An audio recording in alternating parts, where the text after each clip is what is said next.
யாழ் வரணியில் தமிழ்ச் சங்கம் உதயம்.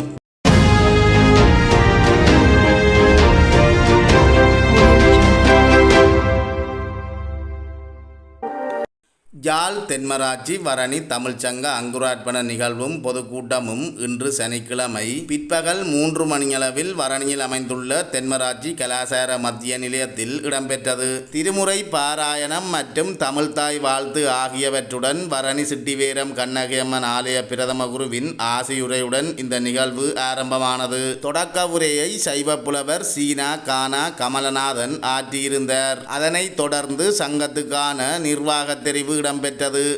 அனைத்து தமிழ் உறவுகளுக்கும் இந்நேர அன்பு வணக்கங்கள்.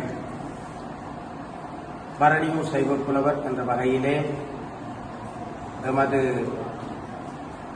வரணி தமிழ்ச் சங்கத்தினுடைய அமைப்பாளர் என்ற வகையிலும் தற்போது எங்களுடைய கூட்டம் சிறப்பாக வரணி சுட்டிபிரமம்பாள் ஆலயத்துக்கு முன்பு அமைந்திருக்கின்ற தென்மராட்சி மத்திய கலாசார நிலையத்திலே சிறப்பாக இன்று 2/5/2026 சனிக்கிழமை 3 மணி அளவிலே இந்த கூட்டம் பொதுக்கூட்டம் அங்குரார்ப்பண பொதுக்கூட்டம் சிறப்பாக ஆரம்பிக்கப்பட்டது. இந்த அங்குரார்ப்பண பொதுக்கூட்டத்திலே கணிசமானவர்கள் வரணி பிரதேசத்து அறிஞர்கள் கரை ஆர்வலர்கள் வருகை தந்திருந்தார்கள். சுட்டிபிரமம்பாளுடைய பெருங்கருணையினாலே நன்றாக இந்த பொதுக்கூட்டம் ஆரம்பமானது.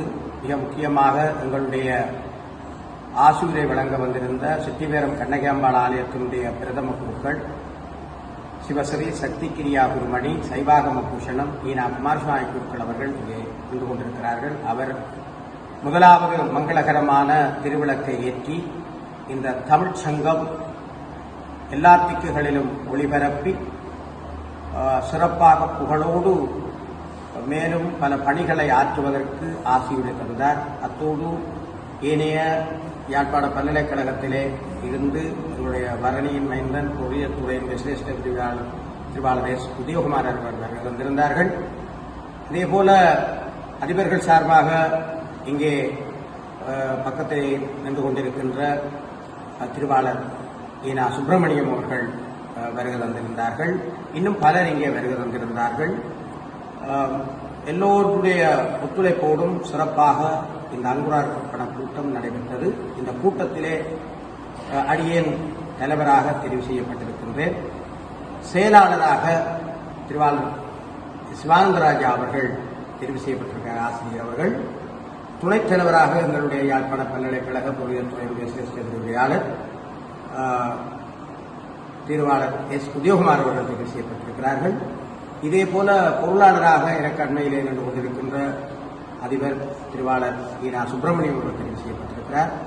அதேபோல சிறப்பாக இங்கே செயலாளருக்கு பக்கத்தில் இருந்து கொண்டிருக்கிறார். பொருளாளர் சுப்பிரமணியம் அவர்கள் அங்கே நின்று கொண்டிருக்கிறார்கள். இனிய உறுப்பினர்கள் எல்லோரும் தெரிவு செய்யப்பட்டார்கள். இந்த தெரிவுகள் சிறப்பாக இடம்பெற்றிருக்கிறது. எல்லோருடைய ஏகமனதான தெரிவோடு எந்த சர்ச்சைகளும் இன்றி நன்றாக தெரிவு செய்யப்பட்டிருக்கிறது. அம்பாளுடைய கருணையோடு எங்களுடைய இந்த தமிழ்ச் சங்கம் மிக நீண்ட பாரம்பரியம் உடையது. எங்களுடைய வரணிக்கும் யாழ்ப்பாண தமிழ்ச் சங்கத்துக்கும் மதுரையிலே இருந்த தமிழ்ச் சங்கத்துக்கும் இடையிலே மிக நீண்ட வரலாற்று தொடர்புகள் இருந்ததை நான் ஒரு வரலாற்று ஆய்வாளர் என்ற வகையிலே நான் பல தகவல்களை திரட்டி வைத்திருக்கின்றேன். காலத்துக்கு காலம் இந்த தொடர்பு இருந்திருக்கிறது. இங்கிருந்த பலர் முன்பிருந்த தில்லைநாயக தம்பிரான் உட்பட பலர் இங்கிருந்து இந்த பூப்பாய்க்கு விழாவிலே நடந்து சென்று யாழ்ப்பாணம் தமிழ் சங்கத்திலே படித்திருக்கிறார்கள். அந்த காலத்திலே பின்பு யாழ்ப்பாண தமிழ் சங்கத்தைச் சேர்ந்தவர்கள் பரணிக்கு வந்து இங்கே புராண படன மரபுகள், தமிழ் மரபுகள், தொல்காப்பியம், நிகண்டு, இலக்கணம், இலக்கிய ஆராய்ச்சிகள்லாம் நடத்தியிருக்கிறார்கள். இவர்கள் ஒன்றாக கூடி கருத்துத்துறை கடலூடாக சென்று இந்தியாவில் வேதாரண்யத்திற்கு கோடியக்கரையில் இறங்கி அங்கிருந்து பணி செய்திருக்கிறார்கள். பின்பு அங்கிருந்து அவர்கள் சிறப்பாக சிதம்பரம் சென்று பணியாற்றி இருக்கிறார்கள். தமிழ்நாடு எங்கும் மிகச்சிறந்த தொடர்பு இருந்திருக்கிறது. பரணியிலே இருந்தவர்களுக்கும் புலவர்களூராகிய புலோலிக்கும் இடையிலே கூட தொடர்பு இருந்திருக்கிறது. வடமராட்சியிலே புலவர்கள் இருந்த ஊர் புலோலி, அங்கிருந்தவர்களுக்கும் தொடர்பு இருந்திருக்கிறதை நாங்கள் அறியக்கூடியதாக இருக்கிறது. பொதுவாக பரணி குலோலி, வல்லிபுரம், நாகர்கோயில் இது ஒரு முக்கோண வலய பிரதேசமாக வரலாற்றிலே அடையாளப்படுத்தப்பட்டிருக்கிறது. இந்த முக்கோண பிரதேசத்திலே தமிழ் வளர்ச்சி, இலக்கணம், இலக்கியம், சோதிடம், பானசாத்திரம், மருத்துவம், சித்த மருத்துவம், விஷகடி வைத்தியம், பஞ்சாங்கம் கணித்தல், புராணபடன மரபுகள், பழமையான பொக்கிஷங்களை பாதுகாத்தல் இன்றைக்கும் வரணியிலே எங்கும் காண முடியாது 1000 வருஷத்துக்கு முற்பட்ட திரைச்சீரி ஓவியங்கள் இருக்கின்றன. எங்களுடைய ஆலயத்திலே, குருநாத சுவாமி ஆலயத்திலே அந்த கடுக்காய் சாயத்திலே பெயிண்ட் வர இருக்கிறது. அதே போல பல பழைய தொல்பொருட்கள் பல வீடுகளிலே இருக்கின்றது. இவைகள் எல்லாம் உங்களுடைய வரணியினுடைய மிகப்பெரிய பாரம்பரியத்தை காட்டிக் கொண்டிருப்பவை. வேதாரண்யத்தில் இருக்கிற வரணி ஆதீனம், அதற்கு சரபோஜி மகாராஜாவை செப்பு சாசனம் எங்களுடைய வரணி தில்லநாய தம்பிரானுக்கு எழுதி கொடுத்தது.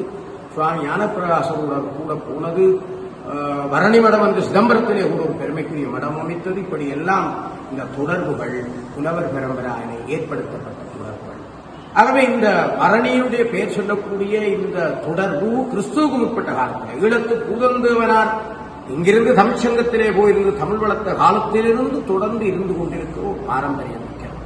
ஆகவே அந்த தொடர்பு தெய்வத்திரு துணையோடு நான் ஒவ்வொரு நாளும் சிவபூஜை செய்கிற போது காசி லிங்கப்பெருமானை மட்டுமல்ல, மதுரை சோமநாத பெருமானையும் மீனாட்சி அம்பாளையும் வழிபட்டுத்தான் என் பணியை தொடங்குகிறேன். என்னத்துக்கென்றால் தமிழனாய் பிறந்த ஒருவருக்கும் தமிழ் வளர்த்த முதலாவது தெய்வம் சோமேந்திர பெருமான், மதுரை மீனாட்சி அம்பாள் 2 பேரையும் நினைத்தால்தான் தமிழ் வளர்க்கும். இன்றைக்கு கூட சிவபூஜை சொல்லி போட்டு அங்கிருந்து கொண்டு வந்த சுகநாதனுடைய படமும் மீனாட்சி அம்மையுடைய படம் இருக்கு. அவர்களை வழிபாடு செய்து இந்த சங்கம் தடையில்லாமல் ஆரம்பித்து தொடர்ந்து இயங்க வேண்டும் என்று மனதார பிரார்த்தனை பண்ணிட்டு வந்தேன். அந்த பிரார்த்தனை சித்தித்திருக்கிறது.